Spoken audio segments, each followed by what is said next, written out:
Howl is a 1956 poem by the American author Allen Ginsberg. It's often considered one of the founding texts of the so-called Beat generation of writers, along with Jack Kerouac's 1957 On the Road and William S Burroughs' 1959 Naked Lunch. But it wasn't the earliest significant Beat work. That honour should probably go to John Clellon Holmes' 1952 Go, which is worth mentioning here because it contains an extended portrait of Allen Ginsberg. Ginsberg was born in 1926 to Jewish parents. His father was a teacher who hated T.S. Eliot for ruining poetry. His mother was Russian and a committed Marxist, although she also suffered from schizophrenia and made several attempts on her own life. He went to Columbia University in 1943, where he met Kerouac and Burroughs. After a brief spell in New York, he relocated to California, where he became a leading light in the San Francisco Renaissance of the 1950s. The San Francisco Renaissance was a modernist movement generally considered avant-garde and strongly influenced by jazz music and Japanese poetry. In 1955, a number of its most prominent poets were invited to perform at a former auto repair shop called the Six Gallery in the north of the city. Ginsberg was among them, and he debuted Howl. Jack Kerouac, who was also present, gives a short fictionalized account of it in his 1958 novel The Dharma Bums. Kerouac collected dimes, brought huge jugs of Californian Burgundy for everyone to drink, and when Ginsberg started reading, everyone shouted, "Go, go, go," and one of the older poets cried tears of joy.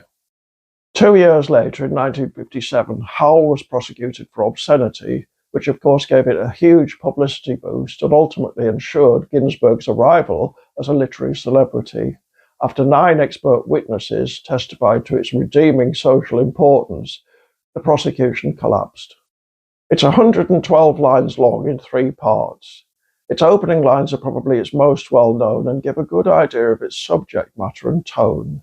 I saw the best minds of my generation destroyed by madness, starving, hysterical, naked, dragging themselves through the Negro streets at dawn looking for an angry fix, angel-headed hipsters burning for the ancient heavenly connection to the starry dynamo in the machinery of night. Part 1 is chiefly a description of the various sorts of radical outsiders in America. Part 2 deals with the power that's oppressing them, the industrialized conformity of the age. Part 3 constitutes what Ginsberg called a litany of affirmation of the Lamb in its glory. Howl was dedicated to Carl Solomon, a fellow patient of Ginsberg's when he himself was interned in a psychiatric hospital in 1949. Large parts of it are about his mother, who by this time was permanently institutionalized. She died 8 months after the Six Gallery reading. Structurally, Howl owes a lot to Walt Whitman, a poet Ginsberg had fallen in love with in high school.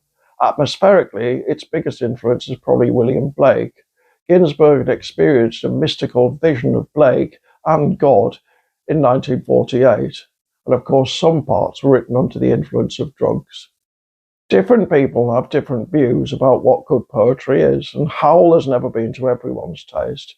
Some people think that none of the beats were ever at the forefront of American literature, but of course that depends on what you think literature is and what it's for, if anything. Whatever its artistic merits, however, and personally I think they're far from negligible, there's no doubting the historical significance of Howl. Ginsberg became the bridge between the countercultures of the 1950s and the 1960s. For better or worse, what happened then continues to condition life today.